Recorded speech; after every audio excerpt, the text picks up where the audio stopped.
የባህር በር እንዴት ጠቃሚ እንደሆነ የባህር በር ለሀገራት ብልጽግና እንዴት ክሪቲካል ነገር እንደሆነ ለመረዳት የሚያስችለው የአውሮፓን ስልጣኔ በማየት ነው። የአውሮፓ አይበገሬነት ስልጣኔ በማየት የባህር በር ክሪቲካል የሆነ ሪሶርስ እንደሆነ መረዳት ይቻላል። የአውሮፓ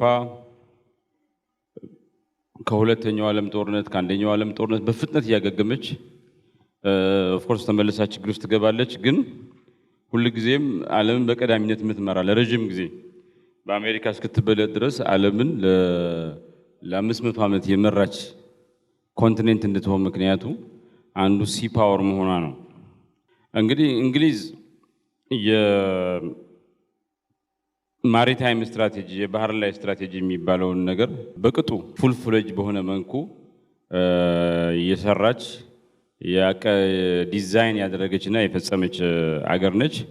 ለዚህ ደግሞ አንዱና ዋናው ምክንያት የእንግሊዝ ስትራቴጂክ ጂኦግራፊ ነው። አንደኛ እንግሊዝ ያው ደሴት ነች። ደሴት በመሆኗ ደግሞ ባህር ላይ ጥገኛ የሆነ ባህር ተራራ ነው። ለእንግሊዝ ልክኛ ተራሮቻችን ይከላከላሉ እንደሚባለው የአፋር በረሃ ጠላትን የአፋር ፀሐይ ጠላትን ያቀልጣል እንደሚባለው ሙዚንጀርን ምናምን አቀልጦ ህዝቡ ሲዋጋ ሙዚንጀር በማያውቀው ወይዘር ውስጥ መጥቶ ግማሽ ቀልጦ ነው መጀመሪያ የሚዋጋው። ስለዚህ ዊዝስታንድ ማድረግ ይከብደዋል። አፋር ግን በአካባቢው ነው አድቫንቴጅ ያገኛል። እንደዛ እንደሚባለው ለእንግሊዞቹ ደግሞ በቃ ሙቀታችን ያቀልጣል እንደምንለው እዚህ እነሱ ደግሞ ባህራችን ጠላትን ይበላልናል ያሰምጥልናል የሚል ሲ ዲፔንደንት የሆነ ባህር የምግብ ሶርስ ነው። አሁን እንግሊዝ ሀገር ምግባቸውን ብትጠይቁ እንግሊዞች ሁሉ ነገር ከሌላው ዓለም ነው ምግብ ያመጡት ከህንድ ከምናምን ያመጡት እና የእንግሊዝ ኦሪጂናል የእንግሊዝ ምግብ የሚባለው ፊሽ ኤንድ ቺፕስ ነው። እና ፊሽ እና ቺፕስ እንግሊዞችን እኔ ኦክስፎርድ ስለተማርኩ የእናንተ ኦሪጂናል ምግብ የእንግሊዝ ምግብ የሚባለው ምንድነው ብትሏቸው ፊሽ ኤንድ ቺፕስ ነው የሚሏቸው። ፊሽ የሆነበት ምክንያት ያው አይላንድ በመሆኑ ነው። እንደገና እንግዲህ ደሴቶች የተለየ እድል የሚያገኙት ለምሳሌ የማይወዳቸው ጎረቤት ቢኖር በጎረቤት በኩል መውረር አይቻልም። ደሴቶች ለምን ጎረቤታቸው ውሃ ነው። ስለዚህ ራሳችንን የመከላከል እድል ያገኛሉ ማለት ነው። በዛ ምክንያት ደግሞ ሞባይል ይሆናሉ። ውሃ ነው፣ ውሃ የሚንቀሳቀስ ነገር ነው። ሁል ጊዜ ጎረቤት ጋር ለመገናኘት እቃ ለመሸጥ ለመግዛት መንቀሳቀስ አለብህ። በውሃ ላይ በሚንቀሳቀስ ነገር ላይ ነው የምትንቀሳቀሰው። ይሄ የተለየ ገጽታ እንዲሰጣት ጂኦግራፊክ እድልም ፈተናም እንዲሆን አስችሏል። እንደዚሁም እንግሊዝ በንግድ ቀጠናዎችና ቾክ ፖይንትስ የሚባሉት በጣም ወሳኝ የንግድ የምናም ማዕከላት መተላለፊያ ማዕከላት የተከበበች ነች። ለምሳሌ ጂብራልተር ከሚባለው በቅርብ ርቀት ነው የምትገኘው። ከስዊዝ ካናል እንዲሁም በቅርብ ርቀት ነው የምትገኘው። እነ ሲንጋፖርን ደግሞ በቀኝ ግዛት አስተዳድራለች። ኦፍ ኮርስ ስዊዝ ካናልን በቀኝ ግዛት እንትን ብሏል። ያው የራሱ ሙሉ በሙሉ የተሰራው ከእንግሊዝ ነፃ ከወጣ በኋላ ቢሆንም ማለት ነው። ስትራቴጂያዊ ስልጣኔ የሚባለው በምን ላይ ነው የሚመሰረተው? የስትራቴጂያዊ ስልጣኔ መሳሪያዎች ምንድናቸው? ያን እንደሆነ አንዱ ናቫል ዶሚናንስ ነው። የባህር ኃይል የበላይነት ነው። ስትራቴጂካዊ ስልጣኔ ባለቤት የሚሆነው የተለያዩ ቱሎችን በመጠቀም ነው። ከነዚህ ቱሎች በወክል ዋነኛዎቹ 5 ቱሎች ናቸው ማለት ነው። አንደኛው ናቫል ዶሚናንስ ነው ወይ ደግሞ የባህር ኃይል የበላይነት ነው። ይሄ ምን ማለት ነው? ባህር ላይ የተመሰረተ ንግድ ላይ ያለ ቁጥጥር ኮንትሮል ዲግሪ ኦፍ ኮንትሮል ማለት ነው። እንደዚሁም በባህር ንግድ ላይ በጣም ወሳኝ የሚባሉ ማዕከላት ላይ ያለ ቁጥጥርና የበላይነት ነው። እንግሊዝ ከሁለቱ አንፃር በከፍተኛ ደረጃ ናቫል ዶሚናንስ የነበራት ሀገር ነች።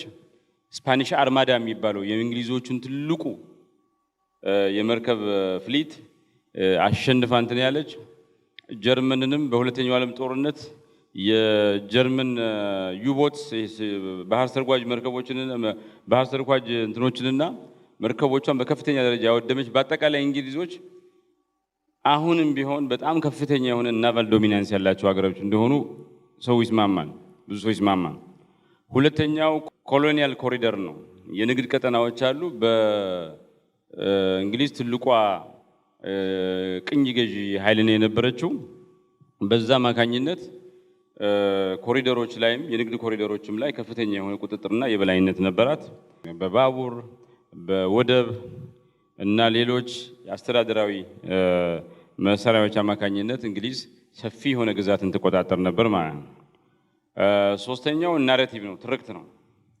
ትርክት እንግሊዞች ሌላውን ቀኝ የምንገዛው ሀብቱን ልንዘርፍ ምናምን አይደለም፣ አፍሪካ ላቲን አሜሪካ ምናምን ሳቬጅ ስለሆነ ያልሰለጠነ ስለሆነ ለማሰልጠን ነው ብለው እንደገና የትልቅነታቸው ማሳያ ደግሞ ዘ ሳን ነቨር ሴትስ ኢን ዘ ብሪቲሽ ኢምፓየር በእንግሊዝ እንትን ኢምፓየር ላይ ፀሐይ አትጠልቅም የሚል ሰፊ ነው ግዛታችን አድማሳችን ሰፊ ነው የሚል እንትን ብለው ሌጂቲማይዚንግ ናሬቲቭ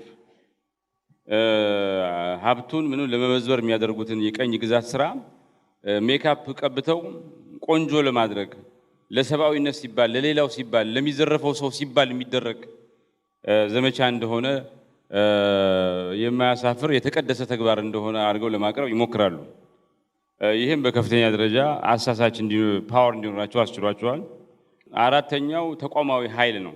አንዲት ሀገር ስትራቴጂካዊ በሆነ መንገድ ለረጅም ጊዜ የሚቆይ ስልጣኔ ገንብታለች የሚባለው በጉልበት በዘመቻ ሳይሆን ተቋማዊ የሆነ መልክ የያዘ ስርዓት ሲኖራት ነው። እንግሊዞች ሕግን፣ ስርዓትን፣ አሰራርን፣ ፊናንስን እና ትምህርትን በማስፋፋት እንግሊዞች ከልዕለ ኃያልነት ወርደውም ቢሆን ዛሬም ድረስ አይነግቡ ግሎባል ዶሚናንት ፓወር በሁሉም መስክ ከ5 6 ሀገር በተቆጥሩ ከነዛ ውስጥ አንዱ መሆን ችሏል። ወድቀው የማይወድቁ ሀገር ትንሽ ሆነው ፎርስ መልቲፕላየር ያላቸው ተጽዕኖአቸውን አቅማቸውን በብዙ መንገድ በኤክሰለንስ በኢንስቲትዩሽን ቢልዲንግ ያባዛ ሀገር ለመሆን ችለዋል ማለት ነው። ሁላችንም ለየራሳችን ሙሉ አይደለንም፣ አብሮ መስራት አለብን ማለት ነው። አገራትም እንደዛ ናቸው። አሊያንስ ያስፈልጋቸዋል። አንዳንዱ ታንክ በመስራት በጣም ጎበዝ ነው፣ ግን የታንክ ሞተር ለመስራት ደካማ ሊሆን ይችላል። ኦር የብረት ማዕድን ላይኖረው ይችላል። የሀገራት ጥንካሬ በራሳቸው ያላቸው ጥንካሬ እንዳለ ሆኖ ባላቸው የሸሪኮች ስፋትና ጥልቀት ላይ ይመሰረታል። በገነቡት ስፋትና ጥልቀት ላይ ሁለተኛውም አንደኛው የዓለም ጦርነት ስታዩ አሊያንስ ነው። እያንዳንዱ የማድረግ አቅሙ ሊሚትድ ስለሆነ ጓደኛ ወዳጅ ሰብስቦ አብሮ ለመዝመት ነው የሚሞክረው። ስለዚህ ይሄ ባላንስ ኦፍ ፓወር እንግሊዞቹ ፈረንሳይን፣ አሜሪካን ሰብስበው ራሻንም ሸሪካቸው አድርገው ወቅተዋል። እነዛኞቹ ደግሞ ጃፓንና ጣሊያንን ይዘዋል። በአጠቃላይ እነዚህ አምስቱ ቱሎች ናቫል ዶሚናንስ፣ ኮሎኒያል ኮሪደር፣ ናሬቲቭ ኢምፓየር፣ ኢንስቲቱሽናል ፓወር እና አሊያንስ በድሮ ጊዜ የስትራቴጂክ ሲቪላይዜሽን ቱሎች ነበሩ። ሁለተኛው አውሮፓ ውስጥ ተጠቃሽ የሆነች የምትሆነው ሀገር ጀርመን ነች። ጀርመን የኢንዱስትሪያል ሪቮሉሽን የኢንዱስትሪያል ሲቪላይዜሽን ኢንዱስትሪ ላይ የተመሰረተ ስልጣኔ ባለቤት ነች። የኢንዱስትሪ ላይ የተመሰረተ ስልጣኔ ልቡ የት ነው ብትሉ ጀርመን ነው የምትሉት። ብዙ አድቫንስድ የምንላቸው ሀገራት የበለጸጉ የምንላቸው ሀገራት መጀመሪያ ላይ ኢኮኖሚያቸው በማኒፋክቸሪንግ በኢንዱስትሪያላይዜሽን ላይ የተመሰረተ ይሆናል። የማታ ማታ ግን ከኢንዱስትሪ ወጥቶ በሰርቪስ ላይ የተመሰረተ ኢኮኖሚ ነው የሚገነባው። ከዚህ በተለየ ሁኔታ ሂስቶሪካል ኤክሰፕሽንስ ጀርመንና ጃፓን ናቸው። አሁንም ድረስ ሜንስቴይ ኦፍ ዘር ኢኮኖሚ ሜንስቴይ ኦፍ ዘር ኢኮኖሚ የኢኮኖሚያቸው የጀርባ አጥንት አሁንም ድረስ ማኒፋክቸሪንግ ነው፣ ኢንዱስትሪ ነው። ጀርመንም ጃፓንም ከጃፓን በላይ ደግሞ አሁንም የጀርመን ጉልህ ነው። ለዚህ የተለየ ስኬት ምን አበቃቸው? በምን ምክንያት ነው እንትን ብትሉ ጀርመን ውስጥ ፕሬሲሽን የሚባለው ጥንቅቅ አድርጎ መስራት። የጀርመን ኢኮኖሚ አሜሪካና ጀርመንን በሁለት መንገድ ያወዳድራሉ። በጣም የተቃርኖ ሀገር ነው ይላሉ። የአሜሪካ ኢኮኖሚና የጀርመን ኢኮኖሚ ቢጋባ ኖሮ በዓለም ውስጥ ታይቶ የማይታወቅ ኢኮኖሚ ይገነባ ነበር ይላሉ። ለምን ሲባል ዘ ሞስት ስፔንዲንግ ኢኮኖሚ አሜሪካ ነው። ዘ ሞስት ሴቪንግ ኢኮኖሚ ጀርመን ነው። ጀርመኖች ሁሉ ጊዜ በጦርነት እንትን ውስጥ ስላለፉ ጀርመን ውስጥ የሚመረቱ ቮልክስዋገን ምናምን BMW ጀርመን ውስጥ ብዙ አይነዱም። የሚነዱት ሌላ ሀገር ነው። አሜሪካኖቹ መሆን ብለው ሰከንድ ወርልድ ዋር ላይ የጀርመን ተመልሳ ከኢኮኖሚ ማንሰራራት ውጭ አደገኛ ሀገር እንዳትሆን ይሄ ሴቪንግ ካልቸራቸው ምናምን ጀርመን አሁን ሶስተኛው ዓለም ጦርነት ብትነሳ እንደጀመረችው በወሯ ልትፈርስ ትችላለች። ለምን? ምርቷ በሙሉ የሚገዛ ሰው የለም፣ ሀገር ውስጥ የለም። ለሌላው ዓለም ሸጣ ነው የምትኖረው። የጀርመን ኢኮኖሚ ኑክሌር እንዳይነራት በህገ መንግስታቸው እንዲሰፍር በማድረግ አሜሪካኖቹ ከዛ ደግሞ ኤክስፖርት ቤዝድ ኢኮኖሚ ያመረተውን የማይጠቀም ኢኮኖሚ በማድረግ የግድ ፓሲፋይድ እንዲሆን ጀርመን ሰላማዊ ከመሆኑ ውጭ አማራጭ እንዳይኖራት አድርገዋል። እና ምን ይባላል አንድ አሜሪካዊ የ317 ኢትዮጵያውያንን ኢነርጂ ይጠቀማል። አንድ ኢትዮጵያ 317 ኢትዮጵያውያን በየቀኑ የምንጠቀመው ኢነርጂ አንድ አሜሪካዊ ይጠቀመዋል። 317 ኢትዮጵያውያን የሚያመነጩት ዌስት ከበሉ ምናምን በኋላ ማሸጊያው ምኑ ትራፊው ምናምን አንድ አሜሪካዊ የሚያመነጨው በየቀኑ ዌስት ጋር እኩል ነው ይባላል። እንግዲህ ሰቡት ልዩነቱ። አሜሪካ ዘ ሞስት ስፔንዲንግ ኢኮኖሚ ነው ማለት፣ ጀርመን ደግሞ ዘ ሞስት ሴቪንግ ኢኮኖሚ ነው። ቢጋባ ትልቅ ነገር ይፈጥር ነበር ይላሉ። ሁለተኛው የጀርመንና የአሜሪካ ንጽጽር አስገራሚ ንጽጽር። አሜሪካ ዘ ሞስት ኢኖቬቲቭ ኢኮኖሚ ነው። አዳዲስ ቴክኖሎጂ በመፍጠር አሜሪካ በዓለም የሚችለው የለም። ግን አሜሪካ ዘ ሞስት ኢኖቬቲቭ ኢኮኖሚ የሆነበት ምክንያት የተርሸሪ ሌቨል ኤጁኬሽናቸው ወይም ደግሞ ዩኒቨርሲቲ ኮሌጆቻቸው በጣም ምርጥ ነው የሚባሉት። ዓለም አሁን ታይምስ ሃየር ኤጁኬሽን ራንኪንግ ሄዳችሁ ብታዩ በዓለም 10 ምርጥ ዩኒቨርሲቲ ከሚባሉት ውስጥ 7 ወይ 8ቱ የአሜሪካ ናቸው። አንዱ ኢኖቬት የሚያደርገው ሃየር ኤጁኬሽን ስለሆነ በከፍተኛ ደረጃ የተማረ ኃይል ስለሆነ አሜሪካ በዓለም ምርጡን ዩኒቨርሲቲዎች ስለያዘች አብዛኛውን ስለያዘች እዛው ያለ ኢኖቬቲቭ ኢኮኖሚ ያደርጋታል። ሁለተኛው ደግሞ የባንክ ስርዓት ነው። አሜሪካን ሀገር ውስጥ ሐሳብ ያለው ሰው ሄዶ ባንክ ማስያዝ ምናምን አያስፈልገውም። ሄጅ ፈንድ ማኔጀርስ ምናምን አሉ። ሐሳብን ሄደ ተሰጣቸዋለህ፣ ከወደዱት ኢንቨስት ያደርጋሉ። ባለ ሀብቶች ማለት ነው። ባንክ ማስያዣ ያስፈልግ ምናምን። አሁን ኒኮላስ ቴስላ ከአውሮፓ ሸሽቶ ወደ አሜሪካ ሄደው አንዱ ሐሳቡን ስፖንሰር የሚያደርግ ባንክ ነው። እዛ ባንክ ደግሞ ለሐሳብ ስፖንሰር አያደርግም። አንደኛ ኮላተራል ያስፈልጋል፣ ሁለተኛ ተግባራዊ ገና መሆኑ ማይታው ለሪሰርች ባንክ ብድር አይሰጥም። እና የማነው ጄፒ ሞርጋን የሚባለው ሰው ኒኮላስ ቴስላ ሞባይል የሚባለውን ኦልተርኔቲቭ ካረንት የሚባለውን እንዲፈጥር ኢንቨስት አድርጎለታል።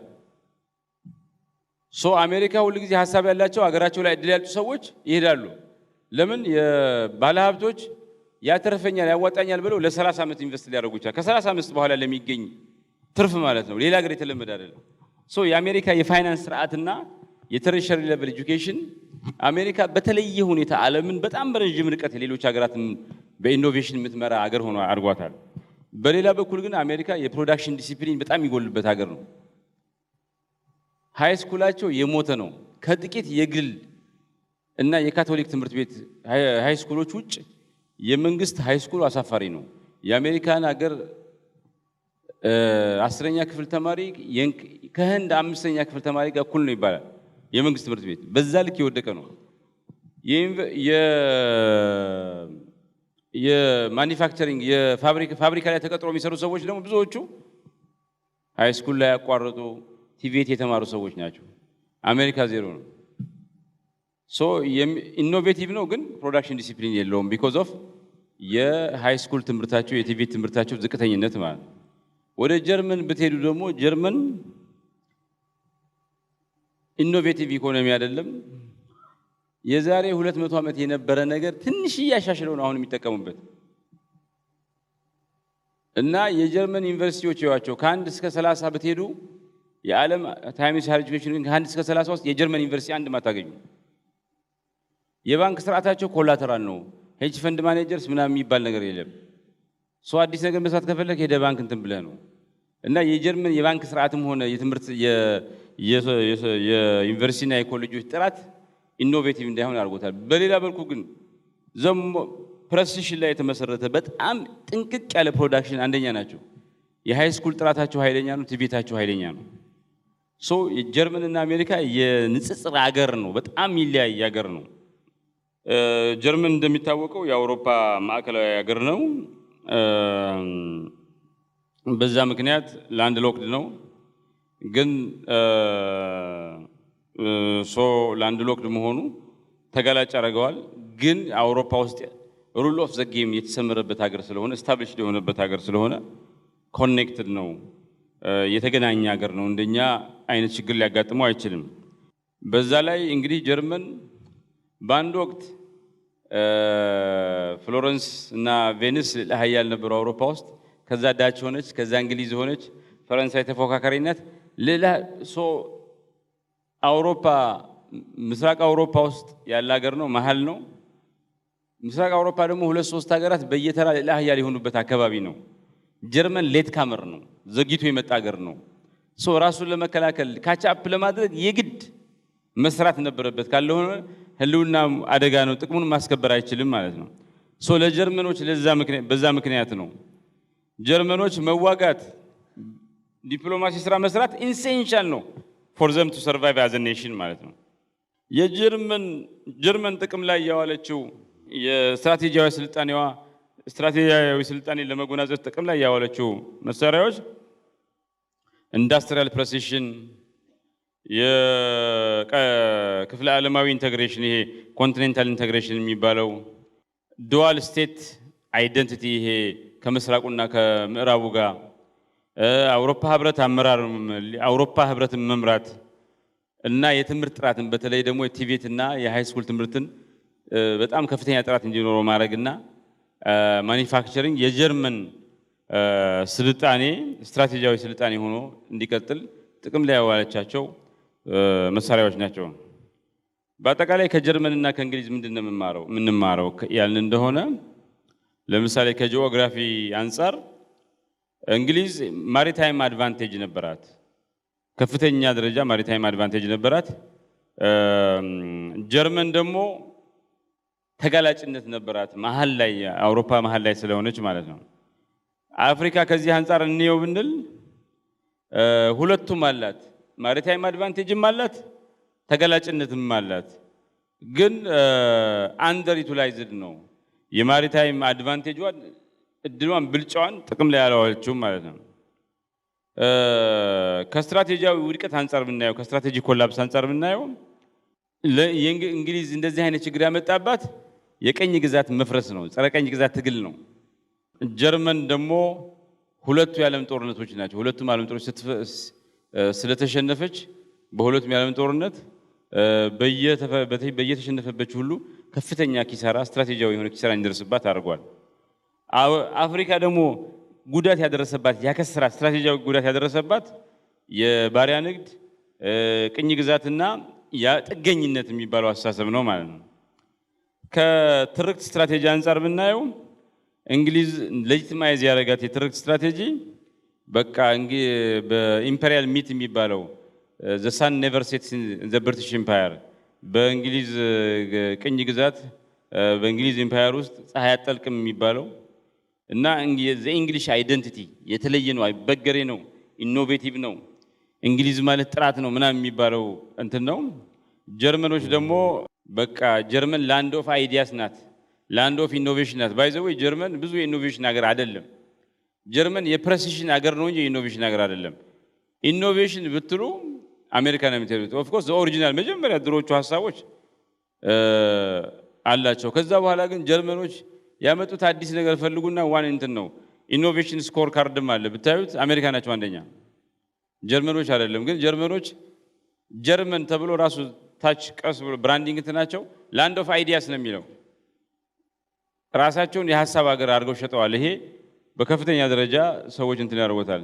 አፍሪካ ግን የራሷ ትርክት የላትም። አሁንም ድረስ ተረጂ ደካማ ሀገር ምናምን የምትፈርስ ምናምን የብሔር ልዩነት ያላት የፈራረሰች ምናምን ሀገር ኮንቲኔንት ተብላ ትፈረጃለች። ከሪከቨሪ አንፃር ከችግር ምናምን ፈጥኖ ከማገገም አንፃር ጀርመኖች የሁለት የዓለም ጦርነት ተሸንፈው ያ ሁሉ ጉዳት ደርሶባቸው በፍጥነት ያገግማሉ። ለምን የአውሮፓ ኢንተግሬሽንን እንዲመጣ ሰርተው በአውሮፓ ኢንተግሬሽን አማካኝነት አገግመዋል። ኢንዱስትሪያል ዲፕሎማሲ ፋብሪካዎቻቸው ምናምን ቶሎ እንትን ብለው ገዢ አግኝተው በፍጥነት ከችግር ሁለት የዓለም ጦርነቶች አገግመው አሁንም የዓለም ሶስተኛ ኢኮኖሚ እንዲሆን አስችሏቸዋል ማለት ነው። እንግሊዞቹ ደግሞ እንደሚታወቀው የዓለም ሁለተኛዋ የካፒታል የፋይናንስ ካፒታል እንግሊዝ ነች ከኒውዮርክ ቀጥሎ። ይሄ እንግሊዝ አሁንም በኢኮኖሚ ትንሽም ሆና ቢሆን የራሷ መሪነት ሚና እንዲኖራት አድርጓል። ሶፍት ፓወሯ እንግሊዞች ላይብራሪያቸው ምናቸው ኦክስፎርዳቸው እግር ኳሳቸው ቋንቋ ራሱ እንግሊሽ ወርድ ራሱ እንግሊሽ ላንጉጅ ሶፍት ፓወር ከፍተኛ የሆነ ሶፍት ፓወር እንዲኖራቸው አስችሏል። በሌላ መልኩ ደግሞ አፍሪካ ቦታ የሚኖራት ከዚህ በኋላ የሬድ ሲ እና ኢንዲያን ኦሽን የሚገኝበት አካባቢ ነች አፍሪካ። ስለዚህ የኮሪደር ዲፕሎማሲ ያስፈልጋታል። ባህሏ በራስ ኢንዲጂነስ ነው ልጇ ተመልሶ እንዲያቆጠቁጥ በማድረግ ነው ሪከቨር ልታደርግ የምትችለው ማለት ነው። ከሪጂናል ለቨሬጅ አንፃር እንግዲህ እንግሊዝ ለሀብቷ ለምኗ ለዝናዋ ኮመንዌልዝ እና ናቶን በከፍተኛ ደረጃ ተጠቅማለች። ጀርመን አውሮፓ ህብረትን ተጠቅማለች። አፍሪካ ግን አፍሪካ ህብረት በዛ ደረጃ ለአፍሪካ ትንሣኤ ምክንያት የሚሆን የሁላችንም የሌለን ነገር የሚጨምርልን ተቋም ሆኖ መውጣት ላይ የራሱ ውስንነት አለው ማለት ነው። ለምንድነው አፍሪካ ወደ ኋላ ቀርቶ አውሮፓ ያደገው ያላችሁ እንደሆነ አብረን ለመመለስ እንሞክር። ለምሳሌ ከስትራቴጂክ እንትን አንፃር ጥቅም አንፃር አቅም አንፃር እናወዳድራቸው። ለምሳሌ የባህር ኃይል ስትራቴጂያቸው ከማሪታይም ስትራቴጂ አንፃር አውሮፓ ለእድገቷ ወሳኝ የተባሉ ባህሮችና ውቅያኖሶችን ተቆጣጥራ ነበር። አፍሪካ ግን ወደቦቿ በአግባቡ የለሙ አይደሉም። እንደ ኢትዮጵያ አይነት ሀገራት ደግሞ ክሪቲካል የሚባለውን አክሰስ ቱ ዘ ሲ አጥተዋል።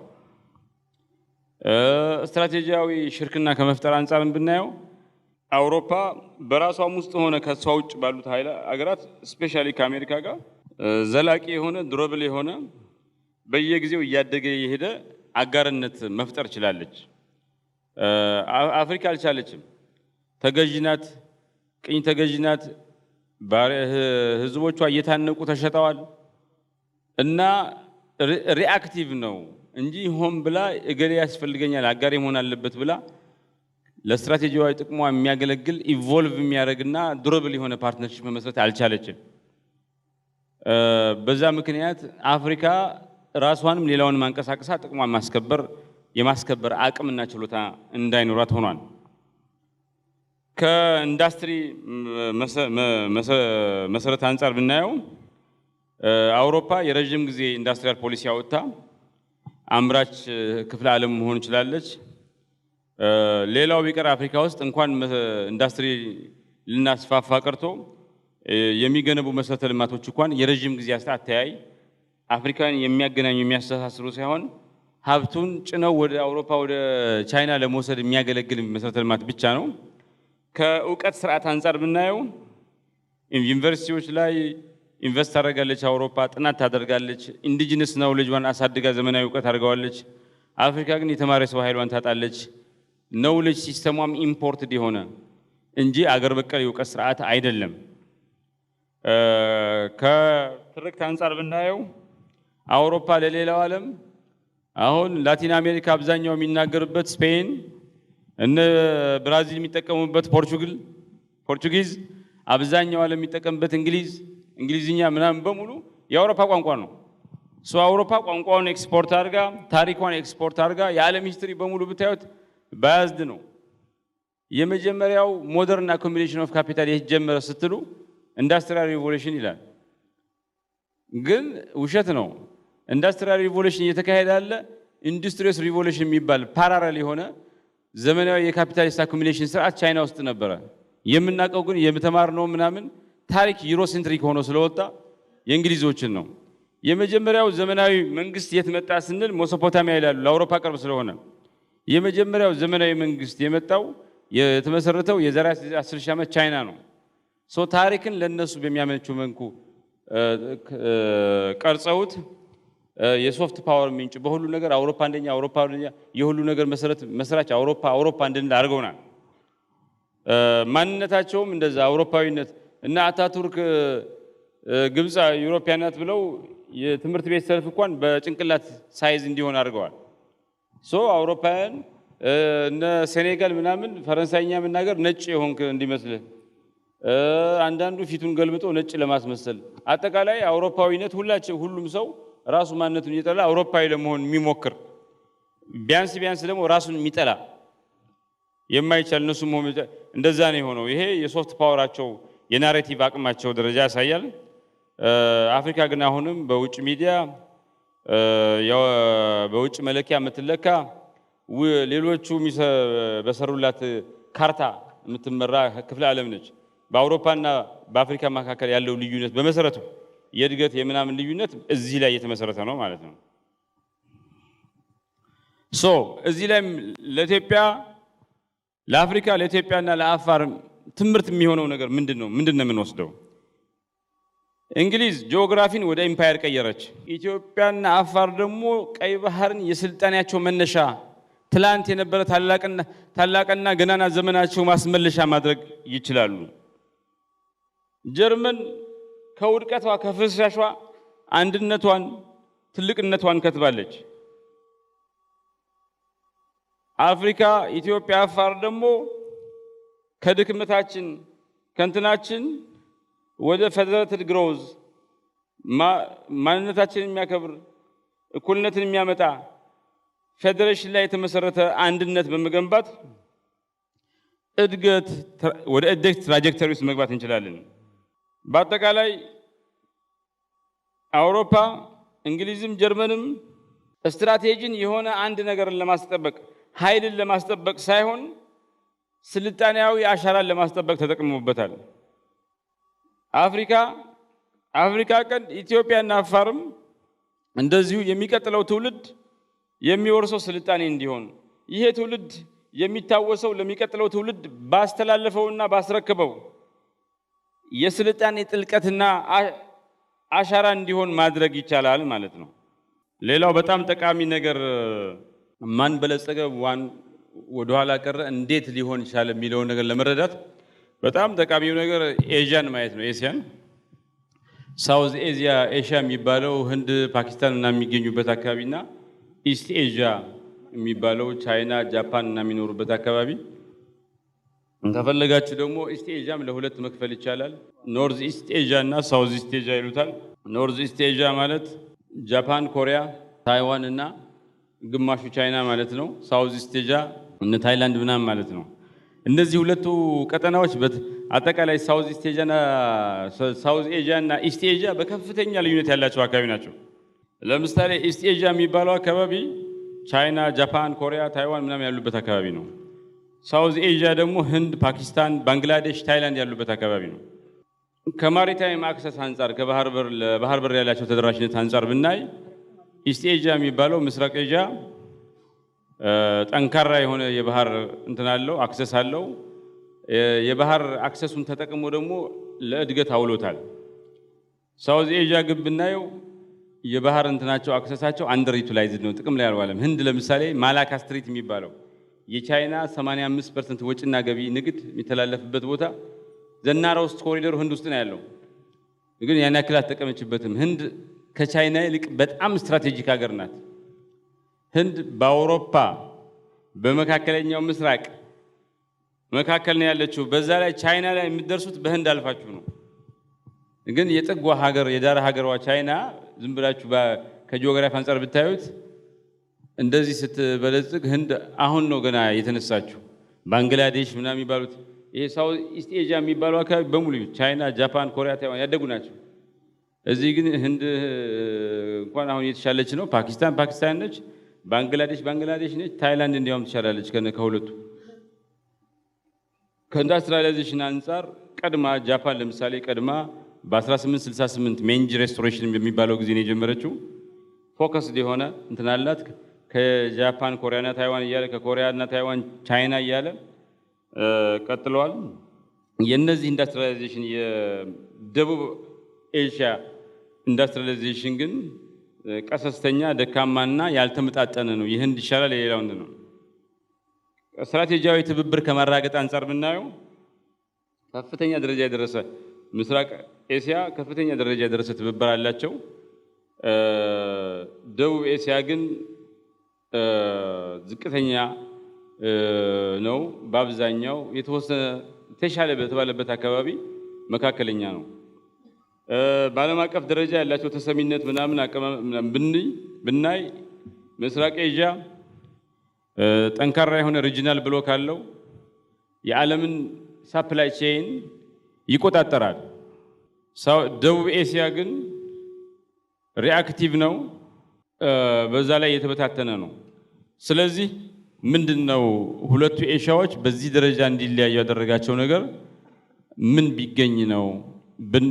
ያን እንደሆነ ቻይና ለምሳሌ የኢስት ኤዥያ አንዱ አካል የሆነችው ቻይና ጂኦግራፊን በደንብ አድርጋው ወንዞቿን፣ ተራሮቿን፣ ደዘርቷን በደንብ አድርጋ ተጠቅማበታለች። ናቹራል በፈር እንዲሆኑ አድርጋለች። የተለያዩ ስትራቴጂዎችን ተጠቅማ እድገቷን አሳልጣለች። ቤልት ኤንድ ሮድ ኢኒሺየቲቭ ምናምን የተባለ ከትርክት አንፃር ቻይና ሲቪላይዜሽናል ስቴት ነኝ ዋን ካንትሪ መልቲፕል ሲስተምስ ብላ ራሷን ለትልቅ ለማድረግ ተግታለች። በዛ ምክንያት ያገኘችው ውጤት እያደገች ወደፊት እየመጣች ያለች ሱፐር ፓወር መሆን ችሏል። ተጽዕኖዋ ከሳውት ቻይና ሲባሻገር በሁሉም የዓለም ክፍል በመሰማት ላይ ይገኛል። ጃፓን ጂኦግራፊዋን ደሴትነቷን ተጠቅማለች። የሀብት ድሃ መሆኗን የሪሶርስ ፖቨርቲዋን ወደ ኋላ የሚያስቀር ሳይሆን ወደፊት የሚያስመነድግ ያለ የሌላ አቅማቸውን ሁሉ አረባርበው የሰው ኃይላቸው ላይ ፎከስድ ሆነው ሰርተው ብቸኛ የሚያደርገ ምንጫችን የሰው ኃይል ነው፣ ሰው ኃይል ልማት ነው፣ ሂማን ካፒታል ነው ብለው አቅማቸውን ሁሉ አረባርበው እንዲሰሩና የማታ ማታ እንዲያድጉ አስችሏቸዋል። ጃፓን የማሪታይም አሊያንስ የቴክኖሎጂ ኢኖቬሽን እና ሶፍት ፓወር ስትራቴጂን በመጠቀም ከቶኪዮን ከተራ የአሳ ማጥመጃ ገጠርነት ወደ ዓለም አንደኛ 37 ሚሊዮን የሚኖርባት ትልቋ የዓለም ከተማ the most efficient technology the most efficient logistics ያለው ዘመናዊ በጣም ሃይ ቴክ እንትን ያለ ከተማ መገንባት ችለዋል። በአጠቃላይ ይሄ ሁሉ በድምር የዓለም አራተኛ ኢኮኖሚ እንደዚሁም በዓለም ውስጥ የሚጎበኝ የሚታይ የሚናፍቅ አካባቢ ለመሆን ችሏል። ተጽዕኖም የኛ በምንነዳው መኪና አፋር ውስጥ በሙሉ ቶዮታ ነው። አስ መሐመድ ሁሴንም የሚነዱት መኪና ቶዮታ ነው። ሁሉም ነገር ቶዮታ ነው የሆነውና ይሄ ጃፓን ኢንፍሉዌንስ ነው ያሳያል። ኮሪያና ታይዋንም እነዚህ ሀገራት የባህር በር አላቸው። ከትልልቆቹ አጠገብ ያሉ ጃፓን፣ ኮሪያ ከትልቋ ኖርዝ ኮሪያ፣ ታይዋን ከቻይና አጠገብ ያለች እንትን ነች። ሁለቱንም የባህር በራቸውንም ከትልልቅ ሀገራት አጠገብ ያሉ ትንንሽ ሀገራት መሆናቸውንም ተጠቅመው ይሄን ጂኦግራፊ ለቨሬጅ አድርገው ወደፊት ሄደዋል። ቴክኖሎጂ ላይ የተመሰረተ ኤክስፖርት ኢኮኖሚ መገንባት እና አሜሪካ የንግድ ሸሪካቸው እንዲሁም ራስን የመከላከያ አቅማቸው አድርገው ገንብተው ብዙ ርቀት ተጉዘዋል። በድምር ይሄ ያስገኘው ውጤት የዓለም የቴክኖሎጂ መሪዎች በሴሚኮንዳክተር በኤሌክትሮኒክስ መሪዎች እንዲሆኑ አስችሏቸዋል። ደቡብ ኤሽያስ ህንድን ብናይ ፓኪስታን፣ ባንግላዴሽ፣ ታይላንድ በድምር ጂኦግራፊያቸው ከፍተኛ ነው፣ ግን ጥቅም ላይ አልዋለም። ስትራቴጂ ትክክለኛ ስትራቴጂ አላወጡም። ካወጡም በአግባቡ ፈጽመው አያውቁም። በአጠቃላይ ብዙ እድሎችን አምክነዋል። አሁን ይሄ በመሻሻል ላይ ይገኛል። ፓኪስታንና ባንግላዴሽ ግን ይሄ እየተቀየረ አይደለም። ታይላንድ ብዙ ጥንቅጥነች እንደምታዩት በየ5 ዓመቱና 6 ዓመቱ አመጽ ነው።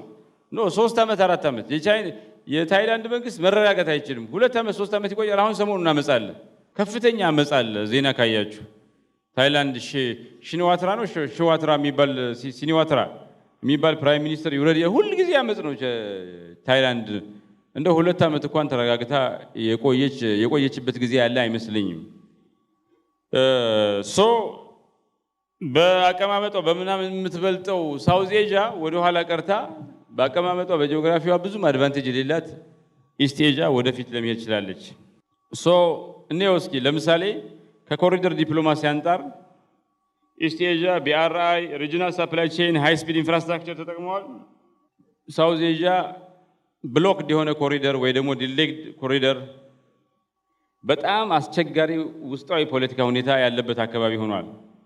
ከስትራቴጂያዊ ትርክት አንፃር ኢስት ኤዥያ ምስራቅ ኤዥያ ሲቪላይዜሽናል ስቴት ኢኖቬሽን ሪዩኒፊኬሽን ምናምን እያለ እንትን ይላል። ሳውዝ ኤዥያ ደግሞ አሁንም መገንጠል አይደንቲቲ ፖለቲክስ ሂስቶሪካል ትራውማ ፍራግመንቴሽን ነው እንትን የሚለው። ሽርክና የሚፈጥሩበት መንገድ ካየን ኢስት ኤዥያ በጣም ታይት የሆነ ጠንካራ የሆነ ድርብል ሸሪኮች ይፈጥራል። ኳድ ረሴፕ የአሜሪካ ጃፓን ግንኙነት። ሳውዝ ኤዥያ ግን መልቲፖላር ሄጂንግ ከጎረቤቶቻቸው ጋር ከፍተኛ ፉክክር እንትን ይላል። የአመራር ቀጣይነት ጋር ስናየው ኢስት ኤዥያ በጃፓን በቻይና በኮሪያ ቴክኖክራቲክ ሊደርሺፕ አቺቭ አድርገዋል። የሳውዝ ኤዥያ ግን በጣም ያልተረጋጋ ህዝበኝነት የተሞላበት እና ደካማ ተቋማት የተንሰራፉበት ቀጠና ነው። የባህር በሩን ከመጠቀም አንፃር ኢስት ኤዥያ ሳውዝ ቻይና ሲ ኢስት ቻይና ሲ በደንብ አድርጎ ጥቅም ላይ ውሏል። ኢንዲያን ኦሽን ግን አንደር ዩቲላይዝድ ነው። የዓለም ክሪቲካል የሚባል ኦሽን ቢሆንም በጣም አንደር ዩቲላይዝድ ነው። ከዚህ አፍሪካ ኢትዮጵያ የአፍሪካ ቀንድና አፋር ምን አይነት ትምህርት ነው የሚያገኙት? ማሪታይም ስትራቴጂ የሚባለው ነገር ወሳኝ ነገር ነው። ቀጠናዎች እንዲያድጉ ወይም እንዲወድቁ ያደርጋል፣ እንዲበለጽጉ ወይም ድሃ እንዲሆኑ ያደርጋል። ማሪታይም ስትራቴጂ ኢዝ ባይ ኮንሲኩዌንስ ሲቪላይዜሽናል ስትራቴጂ ነው። ስልጣኔ ለመጎናጸፍ ስንል የምናወጣው ስትራቴጂ ነው። ኢትዮጵያ የባህር በር ያስፈልገኛል ብላ ስትል ይሄ የማሪታይም ስትራቴጂ ማውጣቷ ነው። ይሄ የማሪታይም ስትራቴጂ ደግሞ በሌላ አባባል ሲቪላይዜሽናል ስትራቴጂ ነው ማለት ነው። የትርክት አንድነት መሰረታዊ ነው። ሌላ ሁለተኛው ትምህርት በትርክት አንድ ሲኮን በድርጊት አንድ ይኮናል። በድርጊት አንድ መሆን የፈለገ የሰመረ በትርክት የተስማማ አንድ የሚያደርግ ትርክት የተጎናጸፈ ህብረተሰብ የማታ ማታ በድርጊት አንድ መሆኑ አይቀርም። ያለ ትርክት አንድነት ግን የድርጊት አንድነት የሚባል ነገር የለም። የንግድ ቀጠናዎች፣ የንግድ መንገዶች፣ የኮሪደር የሚባሉት ነገሮች ፋንዳመንታል ናቸው ለእድገት። ዝም ብሎ መንገዶች አይደሉም። ያደጉት ሀገራት የሚያስፈልጋቸውን ከውጭ ሸምተው ያስገቡ፣ ያመረቱትን ደግሞ ለሌላው ዓለም የሸጡ ናቸው። ይሄ ሁሉም የሚሆነው በኮሪደር አማካኝነት ነው። ኢትስ ፋንዳመንታል። ቴክኖሎጂ እና ዲፕሎማሲ በጣም ፋንዳመንታል ነው። አራተኛው ነገር ቴክኖሎጂ ብቻውን ምንም ዋጋ የለውም።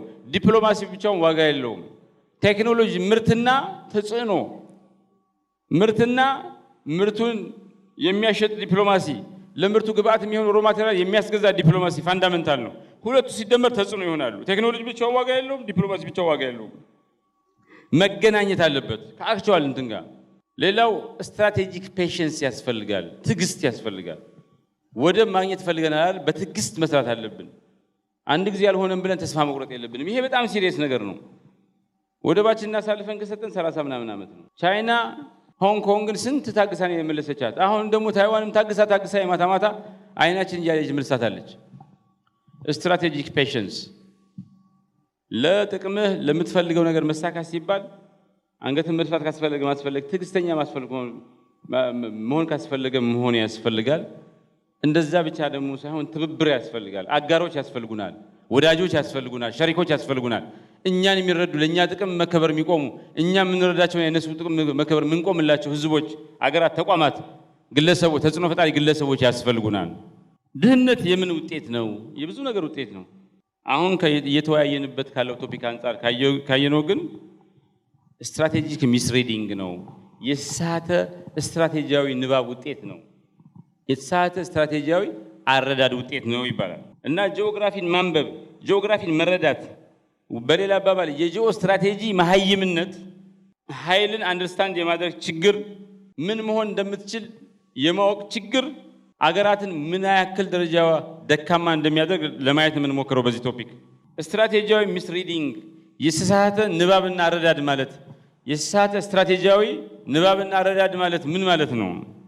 የተሳሳተ ስትራቴጂያዊ ንባብና አረዳድ አጋጥሟል የሚባለው ምን ሲሆን ነው? አንዲት ሀገር ጂኦግራፊ ያጎናጸፋትን ኃይል ስትተው ወይም ደግሞ ዝቅ አድርጋ ስታየው ነው። እድሎቿን ምኖቿን የምትጠቀመው የሆነ ችግር ሲያጋጥም ለዛ መልስ ለመስጠት ሲሆን ነው። ስትራቴጂካሊ ከረጅም ጊዜ አንፃር አስባስ ያን ማድረግ ሲሳናት ነው። አንዲት ሀገር አጋሮችን ማፍራት ካቃታት፣ ኮሪዶሯን መጠቀም ካቃታት፣ ተቋማትን መገንባት ካቃታት እና በዚህ አማካኝነት የረጅም ጊዜ ጥቅሟን ማረጋገጥ ካቃታት ይሄም ስትራቴጂክ ሚስሪዲንግ ይባላል። በመጨረሻም ስትራቴጂክ ሚስሪዲንግ አጋጥሟል የሚባለው ዝቅተኝነቷን፣ መገለሏን፣ ጥገኝነቷን የሚያሰርጽ ቅቡል የሚያደርግ ትርክትን የምትቀበል ሀገር ስትሆን ነው። ስትራቴጂክ ሚስሪዲንግ የሚባለው ነገር የተሳሳተ ስትራቴጂያዊ አረዳድና ንባብ አጋጥሟል የሚባሉ ማሳያዎች ምንድና ምልክቶቹ ምንድናቸው? አንደኛው ማሪታይም ብላይንድነስ ነው። የባህር ኃይል የባህር በር የሚሰጠውን ጠቀሜታ ምናምን መዘንጋት፣ አለማወቅ፣ ብላይንድ መሆን፣ ኮሪደር የሚሰጠውን ጥቅም አለማወቅ፣ ግርታ መፍጠር፣ በሌላ በጠላት ወይ በተፎካካሪ ትርክት መማረክ፣ አጋርነት የሚሰጠውን ጠቀሜታ እናንተን አንደርስሜት አድርጎ ወዳጅ አጋር ለመፍራት አለመሞከር፣ በአጠቃላይ ቀሰስተኛ መሆን፣ ፓሲቭ ስትራቴጂክ ፓሲቪቲ፣ ለጥቅምህ ለፍላጎት መከበር ለእድገት ስትል መተጣጣፍ፣ ፍሌክሲቢሊቲ፣ የሚያስፈልገው ፍሌክሲቢሊቲ ሲጎል ማድረግ ያለብህ ነገር ማድረግ ሲያቅተህ በፍጥነት በጊዜ እና በጥራት መከወን ሲያቅተህ ስትራቴጂክ ፓሲቪቲ ይባላል። ይህን ከኢትዮጵያ አንፃር ብናየው በሙሉ የኢህአዴግ ጊዜ እንደዛ ነው። ማሪታይም ብላይንድነስ ነበር። አሰብ የግመል ውሃ መጠጫ ነዋል፣ ወደብ ሸቀጥ ነዋል። ኤክስ ክላሲክ ኬዝ። በዛ ምክንያት እነዚህ ኤሪያዎች ስንቱ ገጠር ላይ መንገድ ምናምን ስንሰራ ወደዚህ እንኳን አስፋልት አልሰራንም። የጅቡቲ መንገድ አቲንክ ዘግይቶ ነው አስፋልት የተሰራው። አሁን ራሱ መንገዱን ይዩት፣ ብዙ መስራት አለብን። ጠባብ ነው መንገዱ ማለት የዚህ ሁሉ ያገሩ በሙሉ እንትን የሚተላለፍበት አይመስልም መንገዱ ሲታይ ላይፍ ላይን ነው። ስቶሪስን ኬዝ ስታዲ ብናይ አጠቃላይ ምንድነው ይሄ ስትራቴጂክ ሚስሪዲንግ ነው። ኢትዮጵያና አፋር ያጋጠማቸው ይሄ ነው። ተከራከረን ማስቀረት የምንችለውን ነገር አሳልፈን ሰጠን። ለሰላም ስንል ነው ምናምን ብዙ ነገር ከተባለ እሺ፣ ከዛ በኋላ ደግሞ ከተረጋጋ በኋላ የኃይል ዩኒት ከተፈጠረ በኋላ ተከራከረን ማስመለስ ስንል እንኳን ሊጠይቅ መንግስት የጠየቁትንም እያሳደደ ማሰር ጀመረ። ይሄ ስትራቴጂካል ብላይንድነስ ነው ምናምን ነው። ስም ማውጣት የሚችል ሰው ጎበዝ ሰው ካለ እዚህ ስም ይስጥ። ኮንጎም እንደዚህ እንደኛ ናት፣ ሁሉ ነገር ያላት ምናምን ነች። ግን ጥሬ ዕቃ አለህ ማለት ፓወር አለህ ማለት አይደለም። ጥሬ ዕቃው መጠቀም፣ ማምረት፣ መሰረተ ልማት መገንባት፣ እሱን ወደ ኃይልነት መቀየር ይጠይቃል። ዝም ብሎ ጥሬ ዕቃው መሬት ላይ ስላለ ከርሰ ምድር ላይ ስላለ ሀብት ያመጣል ማለት አይደለም። እሷም እንደኛው ናት። ከ2000 ሳውዝ ኤዥያ የሚባለው ደቡብ ኤዥያ ደግሞ በተለይ ከ2000 በፊት የነበረው ህንድ ተመሳሳይ ነው። ናይጄሪያም እንደዚሁ ተመሳሳይ ናቸው ማለት ነው። በአጠቃላይ ድህነትን የሚያባዛ ድህነትን ኮንሶሊዴት የሚያደርግ ትርክት እንትን አሰራር ስርዓት ምንድነው? እኛ ድሃ የሆነው በታሪክ ምክንያት ነው ብለን ካመን ድሃ ሆነን እንቀራለን። እኛ ድሃ የሆነው ሀብት ስለሌለ ነው ብለን ካመን ድሃ ሆነን እንቀራለን። እኛ ድሃ የሆነው መወዳደር ስለማንችል ነው፣ ተወዳድረን ማሸነፍ ስለማንችል ነው ብለን ካሰብን ድሃ እንሆናለን። እኛ የራሳችንን መንገድ ሳይሆን ያደጉትን እርዳታ የሚሰጡንን መንገድ መከተል አለብን ብለን ካመን ወደ ኋላ እንቀራለን። ስለዚህ ምን ብናደርግ ነው የምንነሳው? ባህር አልባ ማለት ረዳት አልባ መሆን ማለት አይደለም። ባህር አልባ ማለት ዕጣ ፈንታ ማለት አይደለም። ኮሪደር ከሰራን ያጣነውን ባላግባብ የተቀማነውን ነገር ተከራክረን በዲፕሎማሲ በህግ በምናምን ከሰራን የባህር በር ተመልሰን ያጣነው ማግኘታችን አይቀርም። ስለዚህ ሄልፕለስነስ አይደለም። ወደብ የለህም ማለት ንግድ አልባ መሆን ማለት አይደለም። ወደብ መጀመሪያ ተከራክሮ ይመለሳል። ኮሪደርን በመገንባት ምናምን ደግሞ ልማትን ማሳለጥ ይቻላል፣ እድገትን ማሳለጥ ይቻላል። እርዳታ ሁል ጊዜ መፍትሄ አይደለም። እርዳታ እንዲያውም ድህነት እንዲቆይ ያደርገዋል። መፍትሄው ንግድ፣ ቴክኖሎጂ፣ ኢንቨስትመንት፣ ማኒፋክቸሪንግ የሚተማመን ማህበረሰብ ነው መፍትሄው። ዘግይተናል ብሎ ማሰብ ስህተት ነው። የስ ዘግይተናል፣ ግን አልረፈደም። ትላንት ቢሆን ጥሩ ነበር፣ ዛሬ ቢሆን ነገ መሆን ይችላል። እንደዚህ ብለን ማሰብ ስንችል ነው ከወደቅንበት ተነስተን ወደፊት መጓዝ የምንችለው። የውድቀት ምዕራፍ እንትን ብለን ወደፊት መሄድ የምንችለው ይሄ። ስለዚህ አሁን ነገሮችን የምናይበት መንገድ የምንረዳበት ነገር በመሰረቱ መቀየር አለበት።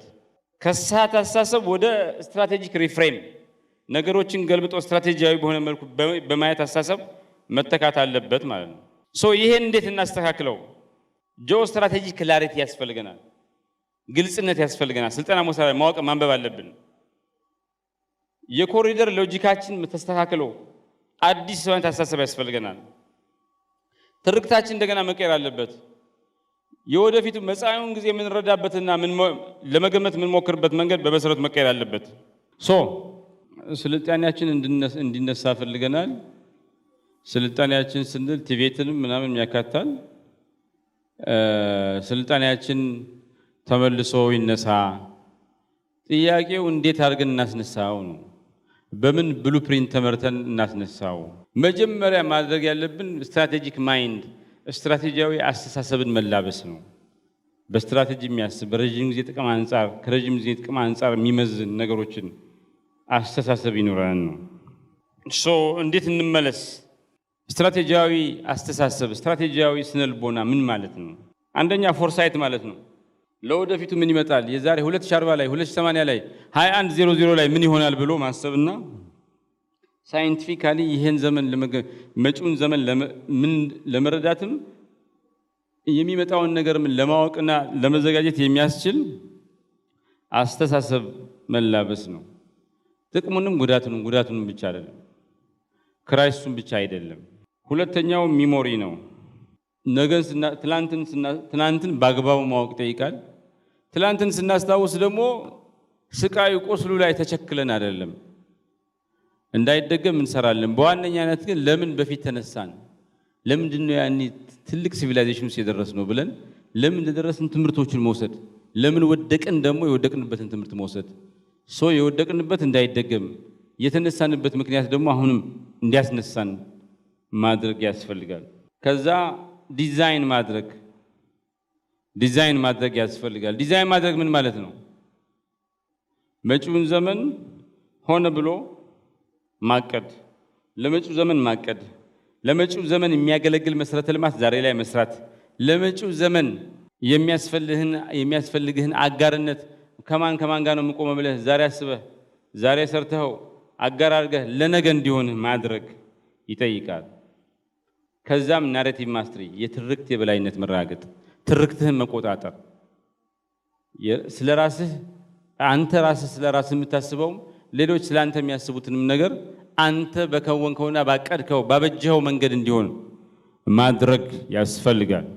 ከዚያም ሞራል ኢንቴሊጀንስ ያስፈልጋል። ኃያልነትን፣ ጉልበትን ከፍትህ ጋር፣ አሻራን ከስነ ምግባር ጋር እንዲዛነቅ በማድረግ እንዲሰናሰል በማድረግ በአንድ በኩል ኃያል፣ በሌላ በኩል ፍትሃዊ፣ በአንድ በኩል ከፍ ያለ፣ በሌላ በኩል አሻራ ያለው፣ በሌላ በኩል ስነ ምግባር የተላበሰ መሆን ይጠይቃል። እነዚህ አራት ነገሮች ያሉት ሰው፣ እነዚህ አራት ነገሮች ያሉት አመራር፣ እንደዚህ አራት ነገሮች ያሉት ትውልድ ስትራቴጂክ ማይንድ አለው ይባላል። እነዚህ ነገር ነው ያጣ ነው። ፎርሳይት፣ ሚሞሪ፣ ዲዛይን፣ አምስቱ ነገሮች ናሬቲቭ ማስትሪ እና ሞራል ኢንቴሊጀንስ ማለት እነዚህ አምስቱ ነገሮች ፋንዳመንታል ናቸው። ለምንድን ነው ከዚህ በፊት ስትራቴጂክ ማይንድ ስትራቴጂያዊ አስተሳሰብ አተን የነበረው? አንደኛው ስትራቴጂክ ማይንድ አተናል የምንለው ማሪታይም ሚሞሪ፣ የባህር ትውስታ የሚባለው ነገር ስለጠፋ ነው። ቀይ ባህር የሚባለው ነገር ጠፋ። ቀይ የሚለው ቃል ራሱ አብሮ ሊጠፋ ብሎ ነበር መሰለኝ። ቀይ እና ባህርን ለመርሳት ቀይ የረሳን በቃ የሚገዛ ነገር ነው፣ ሸቀጥ ነው፣ ባህር ሸቀጥ ነው ተባለ፣ በቃ ተረሳ። ሁለተኛው የትርክት ቁጥጥር ነው። በትርክቶቻችን ላይ እኛ ስለ ራሳችን የምናስበው ለእድገት በሚያመች አኳኋን አይደለም። ትላንትን ስናስታውስም ፔኑን ብቻ ነው የምናስታውሰው፣ ግሬትነስ የለውም። በቃ እዛው ተመልሶ መታኮስ እንትን ማለት ነው። ሌሎች ስለኛ የሚያስቡትም ላይ ምንም አይነት ቁጥጥር የለንም። ስለዚህ ናሬቲቭ ኮንትሮል ሳይሆን ናሬቲቭ ካፕቸር፣ በትርክታችን ላይ ቁጥጥር የለም ብቻ ሳይሆን በሌሎች ትርክት ላይ የሌሎች ትርክት ስለኛ ሌሎች ያሉት ነገር እየተማረክንን አይደለም። ሌላውን ሌሎች ስለኛ ያላቸውን ነገር ለማስተካከል ስለራሳችን የምናስበው እንኳን የሚያበጁልን ሌሎች ናቸው። በዛ ላይ የተቋማት ውድቀት አለ። ልፍስፍስ ደካማ ተቋማት፣ ዘመቻ ምናምን ከተቋማዊ አሰራር ይልቅ ዋነኛው እንትን ነበር። የአመራር አንድነት የለም፣ ፍራግመንት ነው፣ የተበተነ አመራር ነው፣ የተዳከመ አመራር ነው። ትልልቅ ነገር አያስብም። አምቢሽን የለም። እንዴ አምቢሽን እኮ የሰው ልጅ እኮ በጠዋት ቀስቅሶ የማያስተኛ በሽታ እኮ አምቢሽን ነው። ሰው ሌሊት ሌላው ሲተኛ የማይተኛ ሰው ካለ አምቢሽኑ ነው የማያስተኛው። አምቢሽን ከሌለው ሰው ሰነፍ ነው፣ የማይረባ ነው። አምቢሽን ካለው ግን ሰው አይተኛም፣ ትልልቅ ነገር ያስባል። እነዚህ ትልልቅ ነገር የሰሩ መሪዎች ለህዝባቸው ምናምን ስለሚያስቡ ምናምን እንዳይመስላችሁ፣ ብዙ ጥናት አለ። የሚያስቡት ነገር ለራሳቸው መልካም ነገር እስከሆነ ድረስ ለህዝብ መልካም ይሆናል። በቃ እኔ ዝም ብዬ እንትን አይደለም፣ ትልቅ ነገር መስራት ይፈልጋሉ። ስሞት መቃብሬ ላይ እንደዚህ የልጅ እንደዚህ የሚኮራ በቃ ከሞትኩ በኋላ ማልረሳ ምናምን ብለው ያስቡና ትልቅ ነገር ይሰራሉ። ለመታወስ እኮ ነው የሚሰሩት ነገር ግን እዛው ያለ ህዝብን ያገለግላል። ሰልፊሽ ኢንተረስት አውት ኦፍ ኢንላይትድ ሰልፍ ኢንተረስት ነው የሰው ልጅ የሚሰራው። ይደበቃል፣ አይነገርም። ግን ለሀገር ብዬ ምናምን ይባላል። ኦፍ ኮርስ በውጤቱ ሀገርን ይጠቅማል። መጀመሪያ መነሻው ምክንያት ግን የግል ቢስማርክ የሚባለው የጀርመን ፕራይም ሚኒስተር ሌሊት ሁሉ ተኝቶ አያውቅም። የፖስታ ቤት እቅድን ሁሉ ይጽፋል። ፖስታ ቤት የጀርመን ፖስታ ቤት የዓመት እቅዱን የሚጽፍለት ቢስማርክ ነበር። እንቅልፍ የለውም፣ የሁሉንም ስራ እንደሰራ ነው። እና ሰውየው የተለየ አምቢሽን ነበረው። በቃ ጀርመን ከኔ በኋላ ማንም መሪ ቢመጣ እግሬ ላይ እንዲያደርስ ብሎ ነው የሰራው። ሲሰራ ቆይ እኔ የዛሬ 20 ዓመት ጠቅላይ ሚኒስትር በሆነ ኖሮ ምን ልሰራ እችላለሁ ብሎ ያስብና እሷን ዛሬ ይሰራታል። በቃ ሲክ ነው ማለት በሽታ ይመስላል። ኦብሴሽን ነው፣ ወደ ኦብሴሽን የተጠጋ የተለየ ድራይቭ ነው። ግን ዛትስ ዋይ ሰዎች እንደዚህ አቺቭ የሚያደርጉት ዊዝአውት ዚስ ዘር ኢዝ ኖ እንደ እንቅልፍ ማጣት ምናምን አለመተኛት መጨቃጨቅ ምናምን ካልሆነ ይሰለቻል እኮ ምን ያረም በገብ እንትን ብዬ እና አምቢሽን ነው። አምቢሽን ከሌለው ሰው ስትራቴጂክ ማይንድ ለምንድን ነው አምቢሽን ከሌለ የዛሬ 40 ዓመት የምታስበው የዛሬ 100 ዓመት ምንም ነገር የለህም። ፊር ኦፍ አምቢሽን በቃ ትንሽ ነገር ብቻ ማሰብ፣ አምቢሽን መጥላት እንትን ነበር። እነዚህ በድምር ስትራቴጂክ ማይንድ ሴት እንዳይኖር አድርጎታል። ማይንድ እንዳይኖር ቻይናውያን ስትራቴጂክ ማይንዳቸውን አጥተው ስትራቴጂያዊ አስተሳሰብ አጥተው ትልቅ የነበሩ ህዝቦች ቢኖሩም አውሮፓውያን ተከፋፍለዋቸው ተቀራምተዋቸው ፈረንሳይ፣ እንግሊዝ፣ ፈረንሳይ፣ ጀርመንና ጃፓን ያን ታላቅ ህዝብ ለአራት ከፍለው ይዘውት በሚያሳዝን ሁኔታ ተጎድተዋል። ከዛ በኋላ ግን እንደገና ሆ ብለው ተነስተው ስትራቴጂያዊ አስተሳሰባቸውን ተመልሰው አግኝተው አሁን የዓለም ሁለተኛ ኢኮኖሚ ናቸው። አሁን ጀርመንን፣ እንግሊዝን ቁልቁል ያያሉ። እንዴት ነው ቻይናውያን ስትራቴጂክ ማይንዳቸውን ተመልሰው ያገኙት? ቤልት ኤንድ ሮድ ኢኒሺየቲቭ፣ ዲጂታል ሶቨሬኒቲ፣ ባህልን፣ ቻይኒዝ ባህል፣ ቻይና ፕራይድ እንትን ብለዋል። ቱርኮች ኦቶማን ኢምፓየር ፈርሶ ተዳክመው ብዙ ነገር ሆነዋል። አታቱርክ የሆነ ነገር ጀመረ፣ እነ ኤርዶጋን ያስተካከሉት። ዛሬ የኦቶማን ኢምፓየር ትልቅነት ማሳያ ኦቶማን ኢምፓየርን ተመልሰን እንትን እንላለን እያሉ ነው። ሶፍት ፓወርም ሃርድ ፓወርም ሪጂናል ፓወር ፕሮጀክሽንም ተጠቅሞ ከፍ ያለ ቦታ ደርሰዋል። ጃፓንም እንደዛው ነው፣ ቪየትናምም እንደዛው ነው። ስትራቴጂ ማይንድ ሲታጣ ይወደቃል፣ ከትልቅነት ወደ ትንሽነት ይቀየራል። ስትራቴጂ ማይንድ ሴት ተመልሶ ሲላበሱ ደግሞ ከትንሽነት ወጥተው ትልቅ መሆን ይቻላል። በትንሽነትና በትልቅነት መካከል ካሉ መሰረታዊ ነገሮች መካከል ትልቅ ስትራቴጂክ ማይንድ መላበስና አለመላበስ ነው። do we have a strategic mind? are we up to the task? አፋርና ኢትዮጵያ ህዝብን ተመልሶ የቀይ ባህር ባለቤት እንዲሆን የማድረግ የሚያስችል ስትራቴጂክ ማይንድ አለን ወይ? እንደዛ አይደለም። ደግሞ አሁን እኛ እያልን ያለነው ቀይ ባህር ይምጣና ግመሏችን ውሃ ስልጠማ ውሃ ይጠጣ እያልን አይደለም። ቀይ ባህር ይምጣና ተጠቅመን እንደግ ነው። ቀይ ባህር እጃችን ጋር እንደገባ ተአምራዊ እድገት እንዲመጣ ዛሬ ለዛ መዘጋጀት ያስፈልጋል። ባለሙያዎች ማሰብ ያስፈልጋል። ትውልድን ለዛ ማዘጋጀት ያስፈልጋል። አፋርን ለዛ እንዲሆን አድርጎ መስራት ያስፈልጋል። ካልሆነ ቃል የሚተላለፍበት ለአፋር ምንም እንትን የለው። ሰው መዘጋጀት አለበት። ሲሪየስሊ ዝግጅት መሆን አለበት። ቲቤቱ ምኑ አሁን ቀይ ባህር እንደሚመጣ አውቆ ቴክኒክና ቮኬሽኑ ማሰልጠን አለበት። ምን አይነት ስልጠና እንደሚያስፈልግ ትውልዱን እነ መሐመድ እና አስማህመድ እና መሐመድ ሁሴን ካሪክለም ነድፈው የአመራር እስከ ቀበሌ ድረስ በዚህ ጉዳይ ላይ ፋንዳመንታል የሆነ ሬዲነስ መፈጠር አለበት ነው። ይሄ አካባቢ በተለይ ማለት አፋርና ኢትዮጵያ እንዴት አድርገው ይመለሱ፣ እንዴት አድርገው ወደ ነበረ ትልቅነታቸው ይመለሱ ያላችሁ እንደሆነ እንዴት አድርገን ነው ስትራቴጂክ ካምባክ የምናረጋግጠው ካላችሁ ማሪታይም አክሰስ ይፈጠር። ያጣነውን ባህር በር ታግለን ወድቀን ሞተን እናስመልሰው።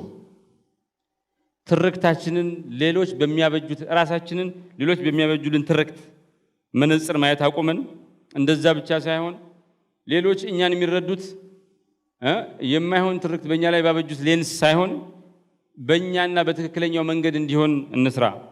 የንግድ ቀጠናችንን እንቆጣጠር። ስትራቴጂክ ተቋማትን ገንባ።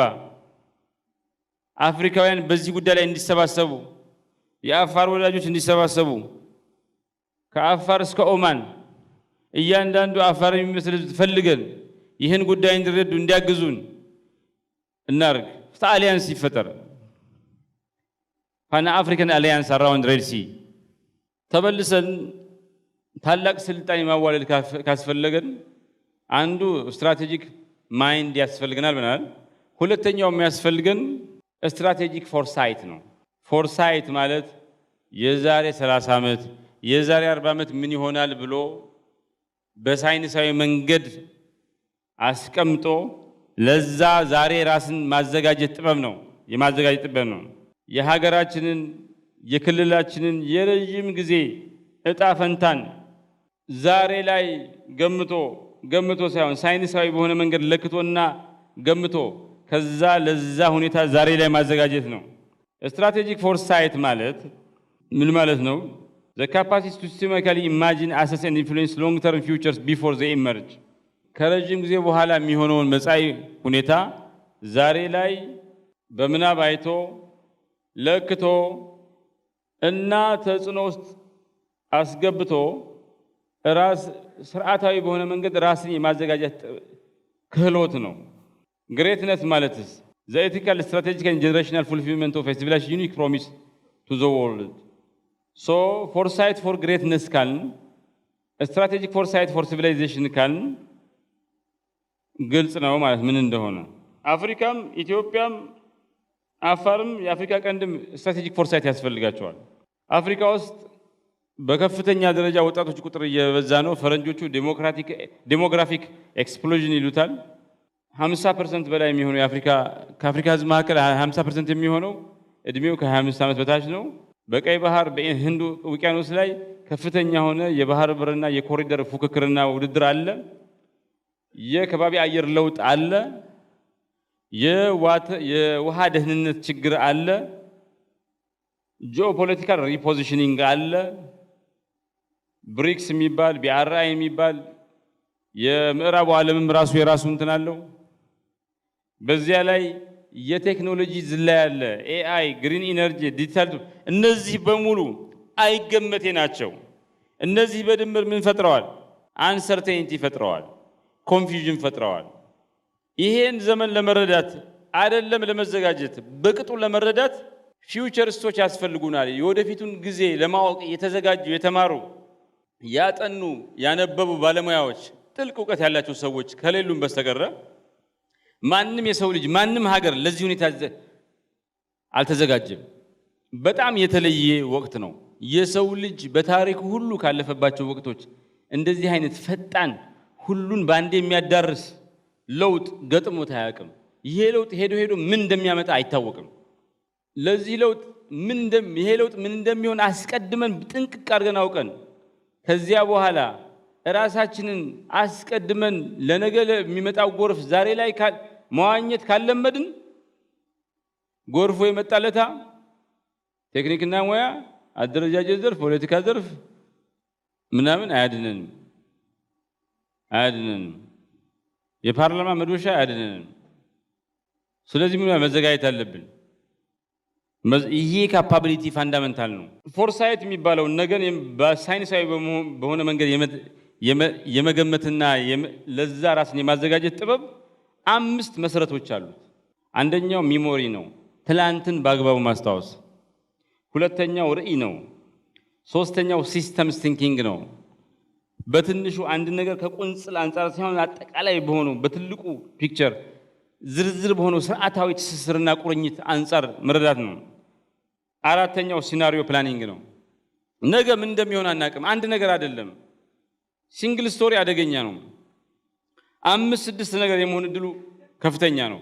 ከ5-6 መካከል ምኑ በእርግጠኝነት እንደሚሆን ማንም አፉን ሞልቶ መናገር አይችልም። ሲናሪዮ ፕላኒንግ ያስፈልጋል። ነገ የሚችለው 4-5 ነገር ነው።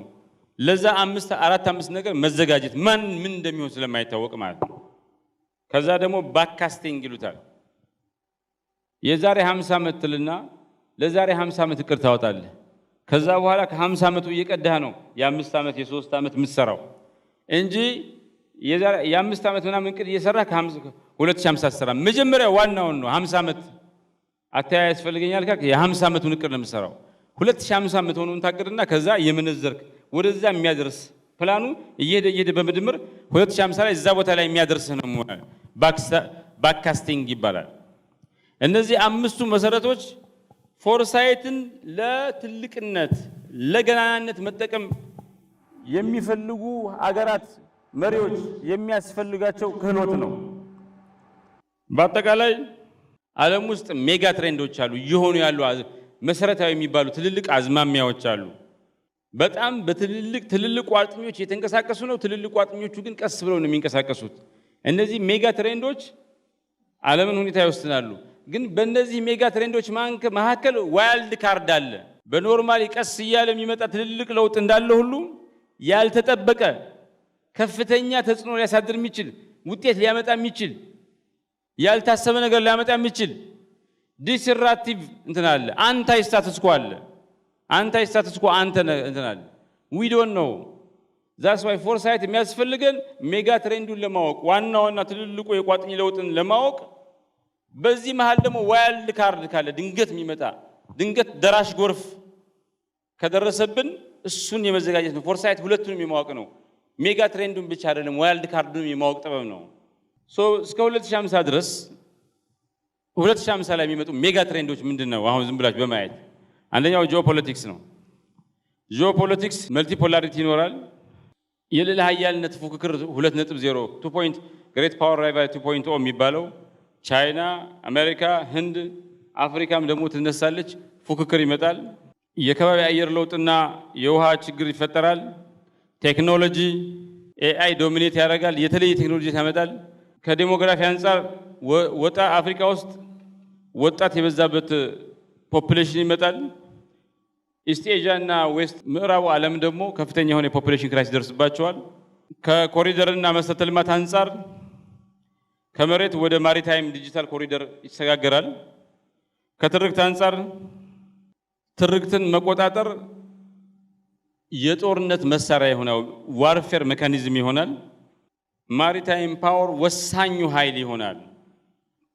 እንደ በፊቱ ሁሉ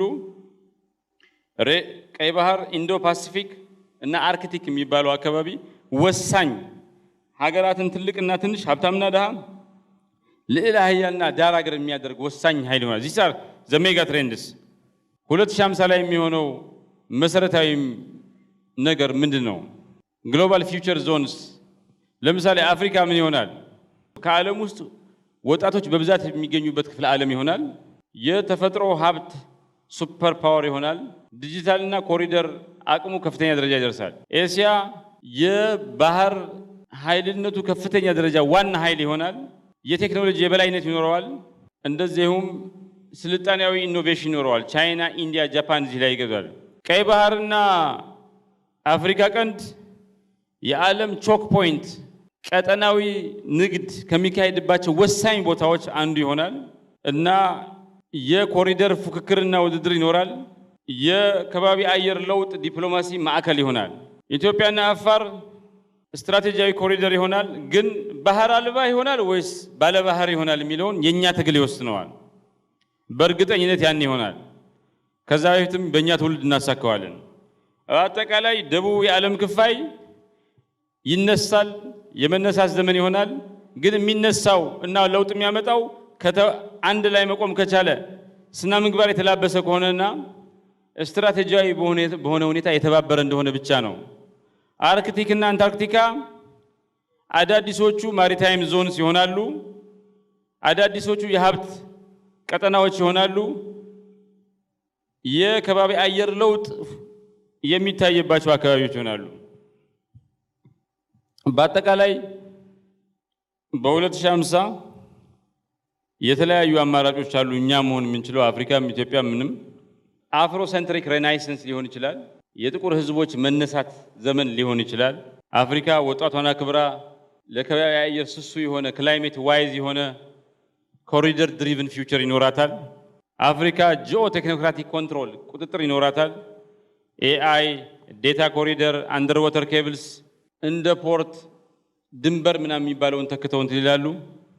ዓለም መልቲፖላር ይሆናል። አፍሪካ፣ ህንድ፣ ብራዚል፣ ኤስያ የቻይናና የአሜሪካን ፉክክርን ባላንስ ያደርጋሉ። የወደቀውን ስልጣኔ እንደገና ክሌም እናደርጋለን። የኒባ፣ የስዋሂሊ፣ የማሊ፣ የአክሱም በሉት የምናምን የዛጉዌ፣ የወላይታ፣ የሲዳማ የሁሉም በሉት የአዳል ሲቪላይዜሽን በሞደርን ስትራቴጂ ይመጣል። ወይ ደግሞ ከዚህ በተቃራኒው እንፈርሳለን። በዛ ምክንያት ስደት ውስጥ እንገባለን። እንደ ትውልድ እንሰደዳለን። ሆርንና ሳህል የሚባለው አካባቢ በከባቢ አየር ለውጥ በምናምን የባህር አልባ ሆነን ዲስኢንተግሬት እናደርጋለን። ምርጫው አፍሮሴንትሪክ ሬናይሰንስ ማምጣት ወይስ መፍረስና መሰደድ? ምርጫው ጂኦ ቴክኖክራቲክ ኮንትሮል ያለን ህዝቦች መሆን ወይስ መፍረስና መሰደድ? ምርጫው በሌላ ሀያልነት ፉክክር ውስጥ ባላንስ አድራጊ የመነሳት ዘመን ውስጥ የገባ ህዝብ እንሁን ወይስ ኮላፕስ ኤንድ ማይግሬሽን? ምርጫው የጠፋውን ሲቪላይዜሽናችን መልሰን እናግኝ ወይስ ዳግም ስደት፣ ዳግም መፍረስ፣ ዳግም ጦርነት ውስጥ እንግባ የሚለው ነው። እሱ አጠቃላይ ከዚህ የምንረዳው ስትራቴጂክ ጂኦግራፊ የሚባለው መሬት፣ ባህር ያለህበት አካባቢ ያንድን ስልጣኔ መነሳት ወይም መፍረስ ይወስናሉ። ዝም ብለው ውሃ የግመል ውሃ ማጠጫዎች አይደሉም። ስትራቴጂክ ጂኦግራፊ የሚባለው መሬት ያጠቃልላል፣ ባህርን ያጠቃልላል፣ ኮሪደርን ያጠቃልላል።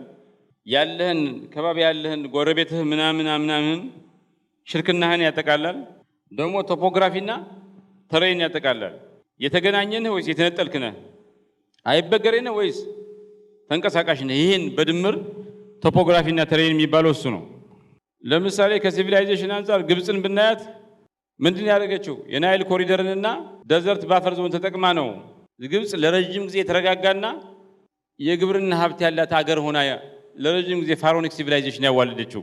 አክሱም የቀይ ባህር የንግድ ሩትንና ተራሮቿን ተጠቅማ እንደ ናቹራል ፎርትረስ ተጠቅማ ነው ማሪታይም ዲፕሎማሲ እንትን ያደረገችው። ማሪታይም እና ክርስቲያን ዲፕሎማሲ ተጠቅማ እንትን። ሮም ሜዲትራኒያን የሚባለውን አካባቢ ተቆጣጥራ ነው ባህር ላይ የተመሰረተ ኢምፓየር አዋልዳ 1000 ዓመት የዓለም ገዢ ሆነችው። ቻይና ወንዞችን ስልክ ሮድን ተጠቅማ ነው በተለያዩ ዘመን ውስጥ ከ1000 ዓመት በላይ የበለጠ ሲቪላይዜሽናል ኃይል ሆና የቀጠለችው። እንግሊዝ ደሴትነቷን የንግድ ቀጠናነቷን እና ለንግድ መሳለጥ ወሳኝ የሆኑ ቾክ ፖይንቶቿን በቀኝ ግዛት አማካኝ ተቆጣጥራ ነው የባህር ኃይል የተመሰረተ ኢምፓየር እና ዓለም አቀፍ ደረጃ የናኘ ጉልበትና ኃይል የተጎናጸፈችው። በዛም ያለ ሌላ ኃያል የሆነችው ጃፓን ደሴትነቷንና ማሪታይም ሩትን ተቆጣጥራ ነው ራሷን የመከላከል ከፍተኛ አቅም እና ቴክኖሎጂ ላይ የተመሰረተ የንግድ ኢምፓየር የመሰረተችው ማለት ነው። ይሄ የሚያሳየን ጂኦስትራቴጂክ ሲቪላይዜሽናል ፓወር ነው። ጂኦስትራቴጂ ስልጣኔን ይወስናል። ስትራቴጂክ ጂኦግራፊ ሲታጣ ደግሞ ስልጣኔ አብሮ ይጠፋል። አፍሪካ ከፍተኛ ሀብት አላት፣ ቁልፍ የሚባል አቀማመጥ አላት። ግን በጣም አሳፋሪ በሆነው የቀኝ ግዛት ኤክስፒሪየንሷ ምክንያት እንደ ማስመሪያ በላጲስ እየጠፋ ቦርደር እየተጋጨን ናቹራል የሆነ ኤግዚስተንስ የሌለው ስትራቴጂክ ኮሄረንስ የማይመጣ ቦርደርን ተቀብለን እንደተናቆርናለን። ኮሪደሮቹ ለእድገት እንዲመቹ ሳይሆን ለኤክስትራክሽን እንዲመቹ ተደርገው ነው የተሰሩት።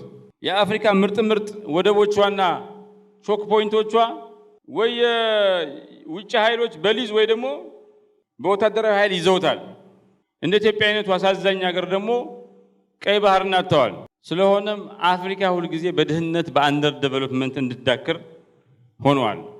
እስኪ አውሮፓ ኤሽያን እና አፍሪካ እናወዳደራቸው ከስትራቴጂ ጂኦግራፊ አንፃር። አውሮፓ ለትራንስፖርት አገልግሎት መዋል የሚችሉ ወንዞች አሏት። የተበታተነ ነው፣ ግን ደግሞ ሊንክድ የሆነ ለንግድ የሚመች ተሬን አላት። ኤሽያ የባህር በር ኮስት ላይንስ የባህር በር አላት። ሞንሱን ትሬድ ዞን አላት። አፍሪካ ትልልቅ ወንዞች አሏት። ትልልቅ የሀብት ዞኖች አሏት። ለሶስት ክፍለ ዓለም ቅርብ ነች አፍሪካ። ይሄንን እንዴት ተጠቀምንበት? አንድ በሚሆን ጉዳይ ላይ አውሮፓ ህብረት ምናምን ብለው ኢንተግሬትድ ሆኑ። መወዳደር ያለባቸው ቦታ ላይ ተወዳደሩ። ኤስያ የንግድ መንገዶቹን ተቆጣጥራ ዶሚኔት አደረገች፣ የበላይ አደረገች። አፍሪካስ ይሄን እድል አባከነችው፣ ሚስዩዝ አደረገችው። ሌሎች መጥተው በመዊን ደጃፍ መፈር ይቆረጣል አደረጉት። ይሄ ምን ውጤት አመጣ? አውሮፓ ውስጥ ኢኖቬሽን አመጣ፣ ሽርክና አጋርነት ፈጠረ። ኤሽያ ውስጥ ሲልክ ሮድ ፈጠረ፣ ሞደርን ቢአርአይ ፈጠረ። አፍሪካ ውስጥ ድህነት፣ ተገዥነት ምናምን ራስን አለመቻል የሚባሉን ነገር ወለደ። ስለዚህ ምን እናርግ? የአፋር ኮሪደር ምን ይሁን? ኢትዮጵያ አጠቃላይ እንዴት ይሁን? ቀይ ባህር እንዴት ይሁን? ብዙ እያወራ ነው ነበር። ስለዚህ ጂኦግራፊን እንዴት አድርገን ስትራቴጂክ ኮር እናርገው፣ የስትራቴጂክ እንትን እናርገው፣ እንዴት አድርገን እንጠቀምበት? ከምን ጋር አብሮ ሲሆን ነው የመነሳት እድል የሚፈጥረው? ጂኦግራፊን ከናሬቲቭ ክላሪቲ ጋር ግልጽ ከሆነ የማያሻማ ሀያል የሆነ ትርክት ጋር ስናገናኘው ነው።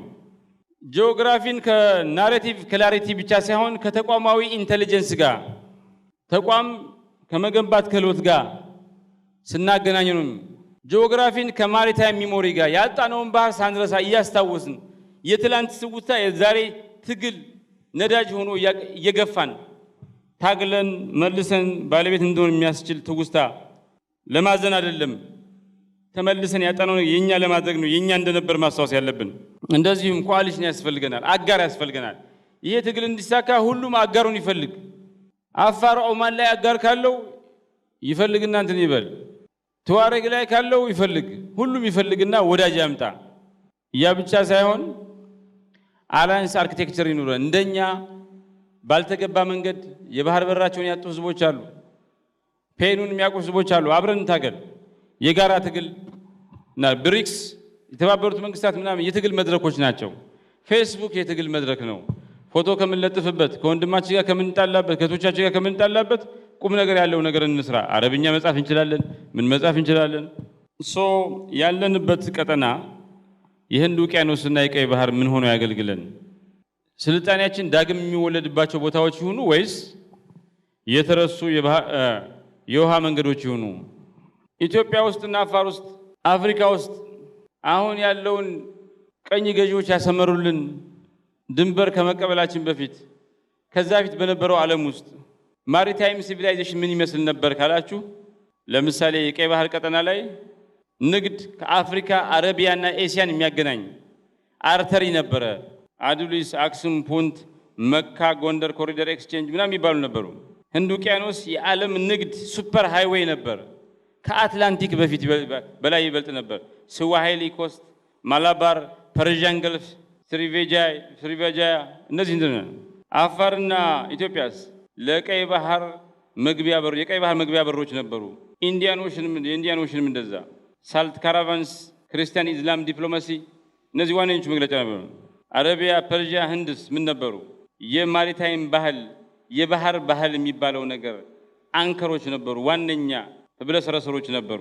ዳውስ፣ ሞንሱን ትሬድ፣ ፖርት ሲቲስ፣ ስኮላርስ በሙሉ ባህር ነበር ግጥሙ ምኑ ስዕሉ ምናምን ይሄ ከኮሎኒያል ማፕ በፊት የነበረው ጊዜ ነው ከዛ ግን ተረሳ ኮሎኒያል ማፕ መጣና ተረሳ ምን አመጣብን ቀኝ ገዢዎቻችን መተው ይሄን ሪማፕ አደረጉት ለነሱ እንዲጠቀም እኛ እንዲጎዳ አደረጉ አሰመሩት የውስጥ ክፍፍል እንዲመጣ አደረጉ በዛ ምክንያት የሚያስፈልግ ነገር እየረሳን የማያስፈልገን ነገር እያስታወስን ስቃያችንን እያስታወስን ትልቅነታችንን እየረሳን መጣን በዛ ምክንያትም ጥገኞች ሆን ንግድ የምንነግድባቸው ቀጠናዎች ጥገኛ የሚያደርጉ እንጂ ነፃ የሚያወጡን አይደሉም ሶ አሁን ይሄ ትውልድ እንዴት ይታገል የዚህ ትውልድ የባህር ትግል ማሪታይም ስትራግሉ ምን ይሁን ቀይ ባህር ባቤል መንደብ ዓለም አጠቃላይ 10% የዓለም ንግድ በሙሉ ነው ነዳጁ ምናምን ይቆጣጠራል በዛ ምክንያት በዩኤኢ በቻይና በአሜሪካ በግብጽ በሳውዲ በኢራን መካከል ፉክክር አለ ከዚህ ልናገኝ የምንችለው ጥቅምና እንትን በጣም አተናል የህንድ ውቅያኖስስ አዲሱ የ21ኛው ክፍለ ዘመን የፉክክርና የንግድ ዋነኛ ኃይል ሆኖ ወጥቷል ኢንዶ ፓሲፊክ ሽርክና ኳድ የሚባለው ቢአርአይት ናቫል ፕሮጀክሽን ምንጭ ሆኗል የአፋር ኮሪደርስ በኢትዮጵያና በቀይ ባህር መካከል የሚያገናኘው ኮሪደር የለም ባህር አልባ ሆኗል አፍሪካ በዓለም ካሉ እንትኖች the longest coastline አላት 48000 ኪሎ ሜትር የሚሆን ባህር ላይ እንትን አላት የባህር በር አላት አፍሪካ የሚገርመው ነገር የሚያሳዝነው ነገር አፍሪካ በዓለም ከሌላው አንፃር ስናያት የመርከቦች ቁጥር በአፍሪካ ባለቤት የሆናቸው መርከቦች ቁጥርና የወደቦች ቁጥር ስናያት ዝቅተኛዋ የመርከብ ቁጥር ያላት ዝቅተኛዋ የወደብ ቁጥር ያላት ናት አፍሪካ ትላንት ጥንታዊት የባህር ኃይል ነበረች አሁን አፍሪካ ባህር ላይ ሳይሆን መሬት ላይ የምትነግድ የመሬት ቁጥጥር ብቻ ያላት ክፍለ ዓለም ሆናለች አፍሪካ ህንድ ውቅያኖስ ላይ ከፍተኛ ውጤት እና ቁጥጥር ነበራት አሁን የላትም የቀይ ባህር ሀገራትን ብናይ እርስ በርስ ይፎካከራሉ ይተላለፋሉ የጋራ ማሪታይም ቻርተር የላቸውም ቀይ ባህር እዳንጂ ምን አልሆነም ሶ ለአፍሪካ ቀንድ ለኢትዮጵያና ለአፋር ምንድነው የሚበጀው ተመልሶ ያጣነውን ባህር በር ማስመለስ ነው መጀመሪያ በተለይ ኢትዮጵያ ነፋር የማሪታይም ዲፕሎማሲ የባህር ዲፕሎማሲ ተመልሶ ማስወንጨፍ ነው ይሄን መልሰን ያጣነው እንድናገኝ የሚያስችል ይሄን የሚደግፍ ኃያል ትርክት ዲዛይን ማድረግና በተግባር ማሰራጨት ነው ወደቦቻችንንና ኮሪደር የምንቆጣጠርበት ስትራቴጂ ነድፎ በጥብቅ ዲሲፕሊን መፈጸም ነው አፍሪካን አንድ የሚያደርግ ፓን አፍሪካን ማሪታይም ፍሬምወርክ መስተጋብር መቅረጽና ተግባራዊ እንዲሆን ያላሰለሰ ትግል ማድረግ ነው ሶ ባህርን ኢትዮጵያም አፍሪካም አፋርም መርሳት አይችሉም ያጣነውን ማንነታችን ማስመለስ አለብን እንዴት እናስመልስ የሚለው ነገር እናየው ምንድነው ያጣነው የወደብ ባለቤትነትን አጥተናል አንዳንዶቹ የባህር በር አላቸው ወደብ ግን የላቸውም ወደባቸውን አከራይተው ምናምን ለቻይና ሰጥተው ለአሜሪካ ሰጥተው ቁጭ ብለዋል ለፈረንሳይ ሰጥተው ቁጭ ብለዋል የትርክት ቁጥጥር የላቸውም እንደኛ አይነቱ ደግሞ ወደብም ባህር በርም የለውም የትርክት ቁጥጥር ሁላችንም የለንም የባህር ኃይል የሚባል ነገር የለንም ናቫል ፕሬዘንስ ዓለም ውስጥ የለንም ኮሪዶሮቻችን በግጭት የሚናጡ ኤክስትራክቲቭ እንጂ ልማታዊ አይደሉም ማሪታይም ኤጁኬሽን የሚባል ነገር የለም ዲፕሎማቲክ ፖስቸር የለንም ባህርና አስመልክቶ ማለት ነው ለምሳሌ ኢትዮጵያ የባህር በር የላትም ቀይ ባህር ላይ ከ10 በላይ የውጭ ኃይሎች ናቫል ቤዝ አላቸው ስዋሂሊ የስዋሂሊ የባህር በሮች አሁን አርኪኦሎጂካል ሳይቶች ናቸው እንጂ የንግድ ማዕከላት አይደሉም በሁሉም ሀገራት ማለት ስላላችሁ ማሪታይም ካልቸር የሚባል ነገር የለም የማሪታይም የባህር ባህል የሚባል ነገር የለም ባህር ላይ የተመሰረተ ባህል የለም በናሽናል ካሪኩለም ውስጥ በብሔራዊ ካሪኩለም ውስጥ የለም በስትራቴጂክ ፕላኒንግ ውስጥ የለም በአጠቃላይ